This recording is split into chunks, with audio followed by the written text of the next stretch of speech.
যখনই লক্ষ্মীপুরের বন্যার খবরটি আসে আমরা তাদেরকে দেখেছি যে পরের দিনই তারা ঢাকা থেকে ছুটে গিয়েছে রিফাত রশিদ, বাকের, তারপরে হচ্ছে আমাদের অন্যান্য আরো সমন্বয়কদের সাথে।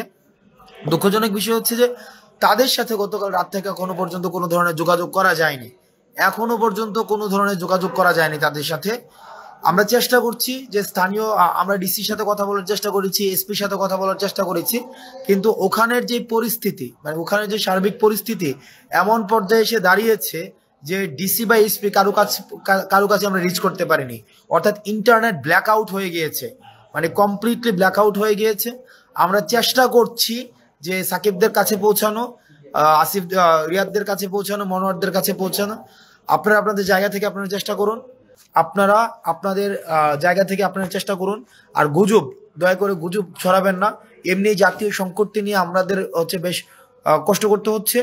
আপনারা যে আপনাদের জায়গা থেকে কোনো তথ্যের অথেন্টিসিটি যদি আপনারা না পান, একটি তথ্য ফেসবুকে শেয়ার করার পূর্বে আপনারা ভেরিফাই করবেন। অথেন্টিসিটি ক্রস চেক না করে কোনো তথ্য শেয়ার করবেন না। আমরা চেষ্টা করছি আমাদের জায়গা থেকে। ইসাপুরে আমাদের ঢাকা ইউনিভার্সিটি থেকে 10 জন, 50 জন এসেছিল টোটাল। এর মধ্যে 10 জনকে হচ্ছে আমাদের জিম্মি করা হয়েছে, বাকি 40 জনকে আলাদা করে ফেলা হয়েছে। এই ধরনের একটা খবর আমাদের কাছে এসেছিল। আমি নিজে এখন কুমিল্লাতে আছি। আমার কুমিল্লাতে এসেছি আমাদের ত্রাণ সহায়তা নিয়ে, এবং এই ত্রাণটি আমরা কিছুক্ষণের মধ্যেই কুমিল্লা যেই আমাদের পুলিশ লাইন আমরা পৌঁছে দিব, এবং সেখানে আরো অন্যান্য যে ত্রাণগুলো রয়েছে সমন্বিতভাবে আমরা সেখানে হচ্ছে পৌঁছে দিব। অর্থাৎ যে এলাকাগুলো রয়েছে বিশেষ করে বুড়িচং এবং হচ্ছে যে এলাকাগুলো ভাঙন প্রবণ যে এলাকা, সেখানে আমরা পৌঁছে দিব।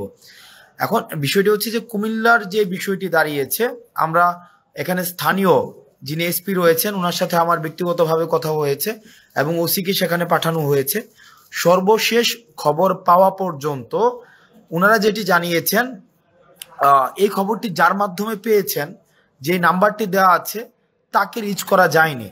যে যার নাম্বার সাব্বির নামের একজনের নাম্বার দেওয়া হয়েছে, যে সাব্বিরের সাথে যোগাযোগ করতে বলা হয়েছে, কিন্তু সাব্বির নামের যেই ভদ্রলোক উনাকেও এখনো পর্যন্ত রিচ করা যায়নি। এবং এই খবরটি আসলে সত্যতা কতটুকু সেটি নিয়েও এখনো পর্যন্ত আমরা সন্দিহান। কারণ এসপি মহোদয় এবং হচ্ছে ওসি নিজে গিয়েছেন, এখনো পর্যন্ত এই ধরনের কোনো খবর পাওয়া যায়নি।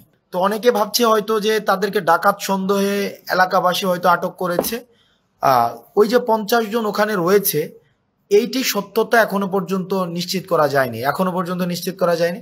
তো আমরা চেষ্টা করছি। আমরা এখনো পর্যন্ত আছি কুমিল্লাতে আজকে সারাদিন থাকবো, এবং হচ্ছে আমরা এখানে যে প্রত্যন্ত এলাকায় প্রান্তিক পর্যায়ে যে ত্রাণ আজকে যেগুলো আমরা সংগ্রহ করেছি সেগুলো আমরা পৌঁছে দেওয়ার চেষ্টা করব।